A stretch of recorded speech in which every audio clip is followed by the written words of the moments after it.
an ta'budallaha ka'annaka tarah fa illam takun tarahu fa innahu yarah. Perhatikan baik-baik. Anda jadikan, kata Nabi, ini rumus cepatnya, kalau semua hidup ingin dimudahkan oleh Allah, semua ingin dibuka kebaikannya, maka pertama jadikan semua aktivitas kita sebagai ibadah. Itu poinnya. Yuk teman-teman yang kerja, niatkan ibadah.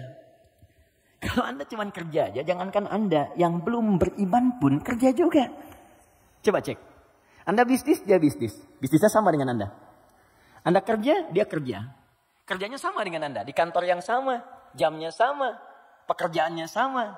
Dia belum beriman, Anda beriman. Pertanyaan saya, yang membedakan iman Anda dengan dia yang belum beriman apa? Maka kata Nabi, mesti ada bedanya. Bedanya itu adalah, jadikan pekerjaan kita diniatkan ibadah. Itu poinnya. Makanya setiap pekerjaan kita itu pasti melekat doa di dalamnya. Untuk menjadikan pekerjaan jadi ibadah. Silahkan cek. Cuma dalam Islam ya. Dan kita hormati yang lain. Oke, jangan mencelanya apapun, kita hormati. Tapi kita yakini untuk menunjukkan Islam itu agama yang benar. Cuma dalam Islam, yang seluruh aktivitasnya bersanding dengan doa. Dari bangun tidur sampai tidur lagi. Coba lihat. Bangun tidur kita ada doanya nggak? Ada. Cek. Yang lain tidak. Bangun tidur kita ada doa. Makan ada doanya? Ada. Minum? Ada. Berpakaian? Ada. Bahkan maaf ya, urusan ke toilet pun ada doanya. Bahkan kakinya diatur. Masuk toilet kaki kiri, keluar kanan. Beda dengan ke masjid. Masuk masjid kaki kanan, keluar kiri. Doa masuk keluar beda. Tuh, bekerja ada doanya. Even kita tidak tahu doanya pun, kata Nabi cukupkan dengan kalimat Bismillahirrahmanirrahim. Kullu amrin zibalin la yubda'u fihi bi Bismillahirrahmanirrahim fahuwa abtar. Setiap perbuatan baik yang tidak diiringkan kalimat Allah di dalamnya, minimal Bismillahirrahmanirrahim. Paling singkat Bismillah. Minum Bismillah. Makan Bismillah. Ya, bekerja Bismillah. Itu kalau kita nggak ungkapkan itu mohon maaf, nilai ibadahnya hilang. Ya. Nah, apa manfaat menjadikan aktivitas kita ibadah? Di antara manfaatnya, kalau kita menjadikan itu ibadah dan kita merasa disertai, diawasi oleh Allah, maka mustahil Anda akan mengerjakan yang buruk dalam hidup. Mustahil.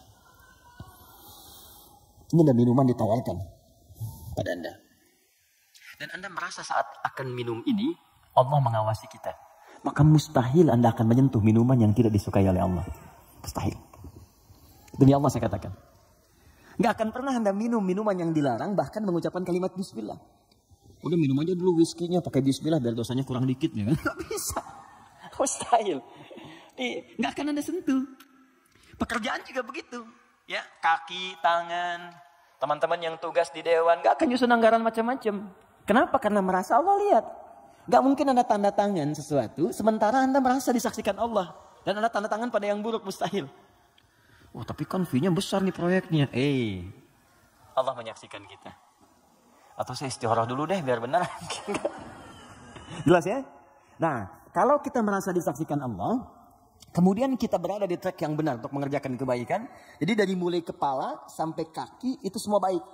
Melihat baik. Karena takut begitu melihat yang salah, Allah lihat nih, malu. Mendengar baik, melangkah baik. Ketika kebaikan dijaga, maka terbukalah semua pintu kebaikan. Ini maksudnya.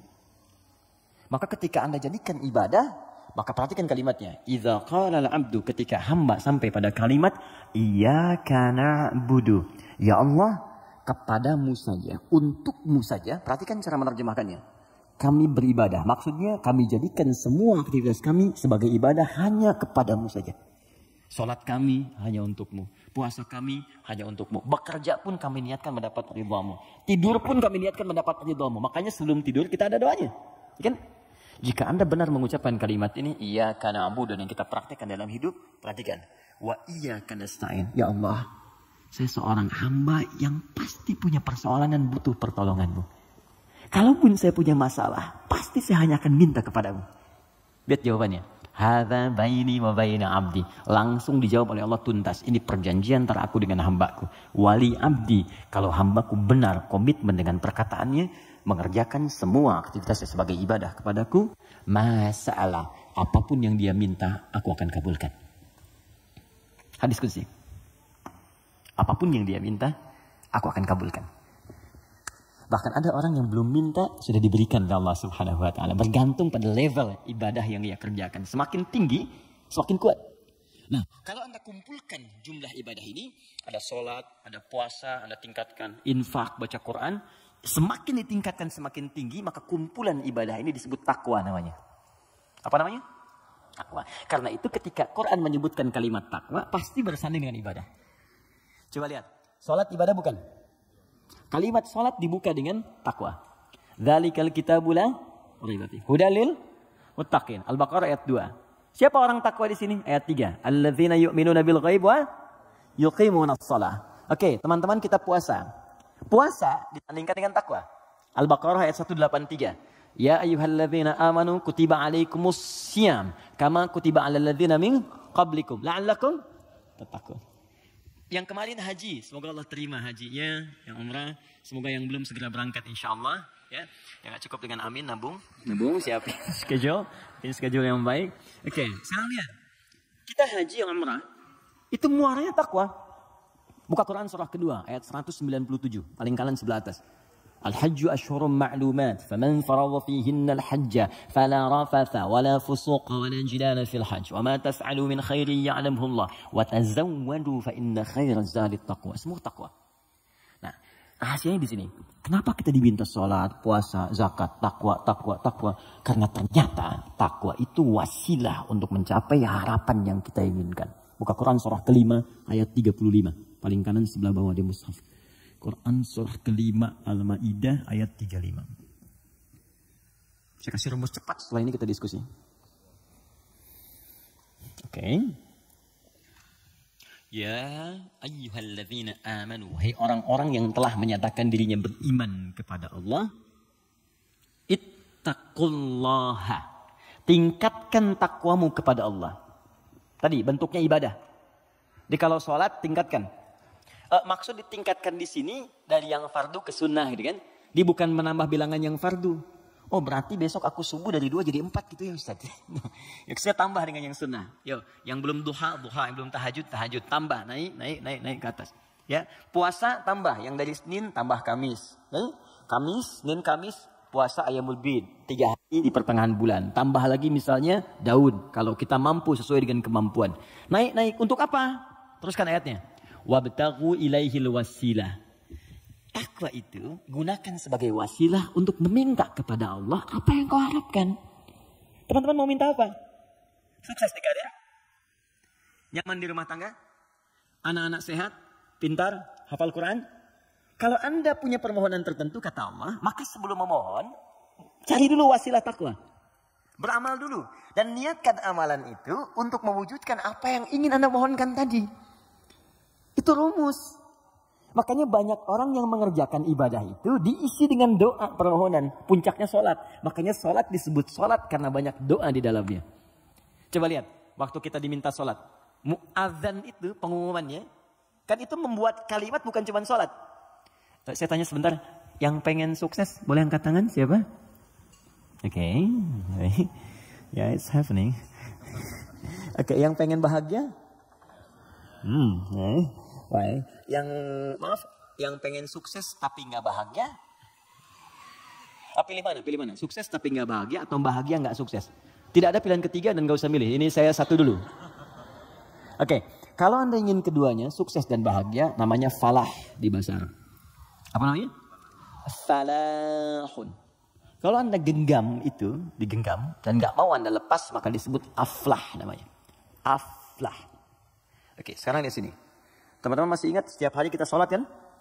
Sebelum kita sholat ada tanda waktu sholat telah tiba. Apa tandanya? Adzan. Yuk kita lihat suara adzan. Begitu Allahu Akbar sampai ke kalimat hayya 'alas shalah. Ayo sholat. Terus Anda bertanya, kenapa saya sholat ya Allah?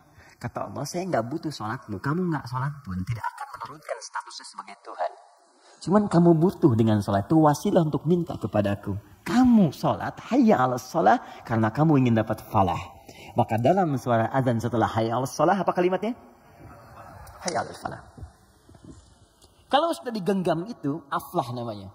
Kata Allah, orang beriman pasti menggenggam kesuksesan. Itu pasti. Jadi kalau orang beriman sukses itu nggak aneh. Yang aneh itu beriman tapi nggak sukses. Aneh itu. Pasti ada yang kurang menerapkan nilai keimanannya. Makanya Allah turunkan surat orang beriman yang sukses itu. Quran surah ke-23. Al-Mu'minun. Perhatikan pembuka ayatnya. Qad aflahal mu'minun. Aflah. Kata Allah, orang beriman itu semuanya tanpa kecuali pasti akan menggenggam kesuksesan dan kebahagiaan dalam hidupnya. Walaupun definisi sukses itu bisa beda-beda. Bagi si fulan ketika aku mencapai posisi ini. Bagi yang lain di sini pun aku sudah sukses. Ya, bahagia juga bisa lain-lain. Ya, orang berkata minum kopi itu udah bahagia. Minum teh bahagia. Bahagia itu begini, bahagia itu seperti ini. Tapi Quran tuh memberikan yang pasti gitu. Karena semua manusia itu relatif. Kata Allah, kalau engkau ingin menggenggam kebahagiaan itu, maka ini amalannya. Alladzina hum fi salatihim khashi'un, salat. Alladzina hum lizakati fa'ilun, zakat. Karena itu ketika teman-teman saya, kita, Anda, kita semua diminta ibadah, maka cara berpikirnya jangan jadikan beban. Kalau jadi beban capek Anda. Suruh tahajud, capek malas. Tapi kalau cara berpikirnya adalah mendapatkan apa yang kita harapkan. Nih Allah janjikan, dikabulkan doa, dikasih kemudahan. Kalau cara berpikirnya ke situ, maka kita akan semangat bahkan menunggu ibadah itu tiba waktunya. Jelas? Nah, maka kalau teman-teman setiap kajian dengan ustadz manapun, siapapun, tadi ada yang bacakan Al-Fatihah seperti tadi, maka ingat-ingat barangkali bukan Al-Fatihah yang dibacakan. Barangkali ada pengingat dari Allah, hey, dari sekian bacaan itu engkau bacakan 17 kali dalam sehari seumur hidup, maka berapa yang sedang kau praktekkan?